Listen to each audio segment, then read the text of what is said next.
గాంజాపై నిర్మూలనపై పల్నాడు జిల్లా ఎస్పీ శరత్చంద్ర పవార్ అయితే నల్గొండ జిల్లా వ్యాప్తంగా నిర్మూలన కోసం ప్రతిష్టాత్మకంగా ఒక పథకం అయితే చేపట్టారు. ఈ నేపథ్యంలో గతంలో ఎవరైతే సేకరించిన వాళ్ళపైన కేసు నమోదు కాలేదు. ప్రస్తుతం ఈ నల్గొండ మొదటి కేసు నమోదైంది సేకరించిన వాళ్ళపై.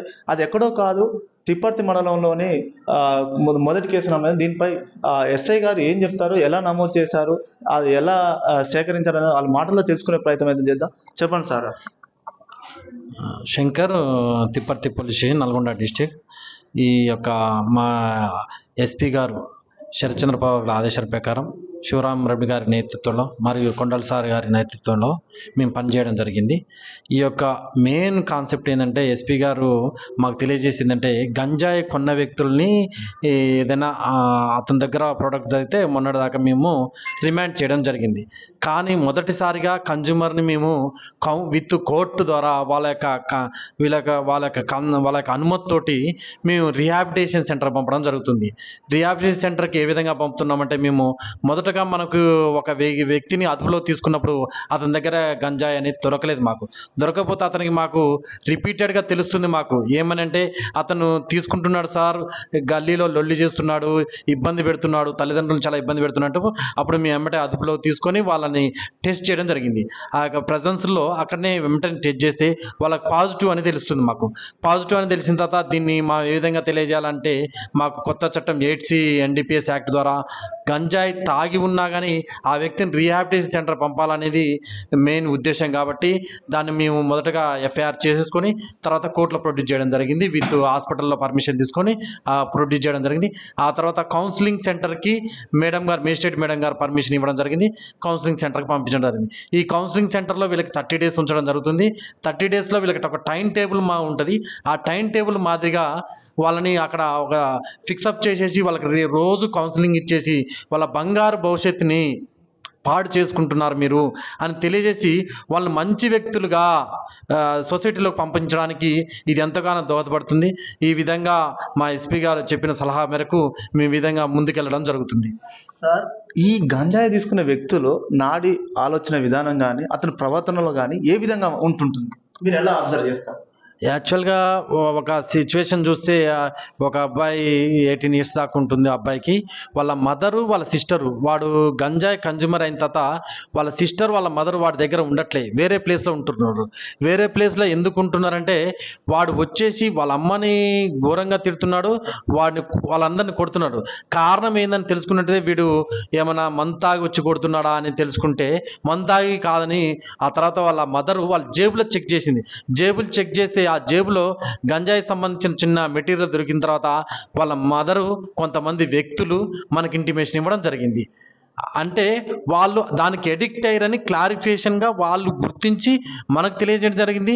మనకి అక్కడ ఉన్న లోకల్ సోర్సెస్ ఇన్ఫర్మేషన్ ద్వారా మనం లోకల్ ఎస్పీ గారు చెప్పారు, లోకల్ సోర్సెస్ ఇన్ఫర్మేషన్ VPOలు, every person VPO must and షుడ్గా ఏరియాలో ఏం జరుగుతుంది, యూత్లో ఏం జరుగుతుంది, వీళ్ళు ఎందుకు ఇట్లా బ్యాడ్గా బిహేవ్ చేస్తున్నారు అనేది మీరు క్షుణ్ణంగా తనిఖీ చేసి తెలియజేయాలంటే వాళ్ళు గంజాయి సోర్సెస్ తీసుకుంటారు. సార్, ఈ పర్సన్కి దూల్పేట ఏరియా నుంచి వస్తుంది, ఈ పర్సన్స్కి ఒరిస్సా నుంచి వస్తుంది, ఒకతనికి హైదరాబాద్ లారీలలో వస్తుంది, ఇక్కడ వర్క్ చేసే పంజాబ్ ఒరిస్సా వాళ్ళు తీసుకొని వస్తే వాళ్ళ దగ్గర తీసుకొని తాగుతారు సార్ అని చెప్పిన తర్వాత, ఈ యొక్క కూలీల దగ్గర నుంచి వచ్చినప్పుడు కూడా మనం ఎవరిని కూడా ఉపేక్షించు అందరినీ కూడా రిమాండ్ చేయడం జరిగింది ఆ ప్రాసెస్లో. కానీ వాళ్ళ సోర్సెస్ మాత్రం మనకు తెలియజేయడం జరిగింది. ఆ తెలియజేసిన వెంటనే మనం వీళ్ళ దగ్గర సోర్సెస్ దొరకకపోతే వాళ్ళు గంజాయి సేవించినట్టు మనం ప్రూవ్ చేయడం జరిగింది కిట్ ద్వారా. సార్, ఇప్పటి వరకు ఉమ్మడి నల్గొండ జిల్లాలోనే గంజాయి సేకరించిన వాళ్ళపైన కేసు నమోదు కాలేదు. మొదటి కేసు తిప్పర్తిలో నమోదైంది. అది మీరు ఎలా ఫీల్ అవుతున్నారు, అసలు మీరు ఏం చెప్తున్నారు? అంటే ఈ క్రెడిట్ గోస్ట్ది మన ఎస్పీ గారు వచ్చిన దగ్గర నుంచి కూడా, తొలి అడుగు వేసిన దగ్గర నుంచి కూడా ఈ గంజాయి అనేది ఉండొద్దు ఏరియాలో, ఇది ఎట్లా ట్రాన్స్పోర్ట్ అవుతుంది ఇటు మాచర్ల ఏరియా నుంచి, ఇటు ఒరిస్సా నుంచి మనకి కేతేపల్లి టోల్గేట్ ఒరిస్సా బస్సులల్లో, నెక్స్ట్ మనకి వివిధ ట్రాన్స్పోర్ట్ వెహికల్స్ ద్వారా వస్తుందని తెలియజేయడం జరుగుతుంది సార్. తెలిసి ఆ యొక్క రూట్స్ని బంధించడం జరిగింది ఫస్ట్.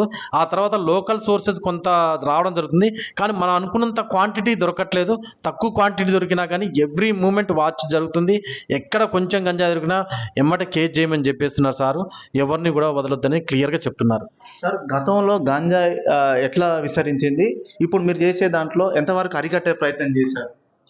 ఇప్పుడు మనకి యాక్చువల్గా కొంత టౌన్ ఏరియాలో చూసుకుంటే ఒక 200 మంది కన్జ్యూమర్ ఉన్నారు. వాళ్ళని తీసుకొచ్చి కౌన్సిలింగ్ ఇచ్చిన తర్వాత అందులో ఒక 50 మంది మారిపోయారు. తర్వాత ఒక 50 మంది మారిపోయారు. ఇప్పుడు 100 మందే ఉన్నారు. ఆ 100 మంది కూడా కామన్గా వాళ్ళు తీసుకోవట్లేదు, కానీ వాళ్ళు టెస్ట్ చేస్తే కిట్లో వస్తుంది, కానీ వాళ్ళు కూడా ఆల్మోస్ట్ తగ్గించడానికి ప్రయత్నం చేస్తారు.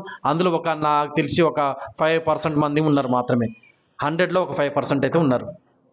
5% ఉన్నారు. సార్, మొదటి కన్సూమర్ కేసు నల్గొండలో నమోదైంది. దీన్ని భవిష్యత్తులో ఇంకా మున్ముందు ఇంకా ఏ విధంగా నడపబోయే ప్రయత్నం చేయబోతున్నారు?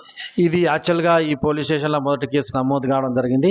ఈ మొదటి కేసు నమోదైనప్పుడు మనము ఒక వ్యక్తిని మంచి వ్యక్తిగా మార్చినప్పుడు మనకు సంతోషం కలుగుతుంది. ఆ విధంగా మేము ముందుకెళ్తున్నాం. ఈ ఎస్పీ గారు ఈ యొక్క మోడల్గా తీసేసుకొని మిగతా దాంట్లో కూడా ప్రాసెస్ చేయమని చెప్పారు ఎస్పీ గారు. ఓకే. చూశారు కదండి, తిప్పర్తి మండలం ఎస్ఐ శంకర్ గారు చెప్తున్నది ఏంటంటే, ఎస్పీ శరత్ పవార్ అదేవిధంగా డిఎస్పీ శివరామరెడ్డి ఆధ్వర్యంలో గతంలో అమ్మిన వాళ్ళు కొనుగోలుగాల మీదనే కేసు నమోదు చేశారు. కానీ ప్రస్తుతం ఇప్పుడు తెలంగాణలో నల్గొండ జిల్లాలో మొదటి కేసు ఎవరైతే సేకరించినో వాళ్ళపైన గిట కేసు నమోదైంది కన్జ్యూమర్ కేసుగా. దీన్ని భవిష్యత్తులో ఈ యొక్క తిప్పర్తి మండలం దాదాపు గతంలో 200 మంది ఉండేది. ఇప్పుడు ప్రస్తుతం దాదాపు తగ్గింపు మొదలైంది. పెరిగేది కానీ ఇప్పుడు తగ్గింపు గురైంది. ఇంకా ఒక 50-100 మంది అనుకున్నారు. వాళ్ళు గిట ఏదైతే రిహాబిలిటేషన్ సెంటర్ పంపించి మార్చే ప్రయత్నం చేస్తున్నారు. ఇదంతా కారణం ఎస్పీ శరత్ చంద్ర పవార్, డిఎస్పీ శివరామరెడ్డి వారి ఆధ్వర్యంలో కృషి మేరకే ప్రయత్నం చేస్తున్నామని శంకర్ గారు చెప్తున్నారు. ఇది పరిస్థితి, తాజా పరిస్థితి. కెమెరా పర్సన్ రమేష్తో శంకర్, న్యూస్ 8 నల్గొండ జిల్లా ప్రతినిధి.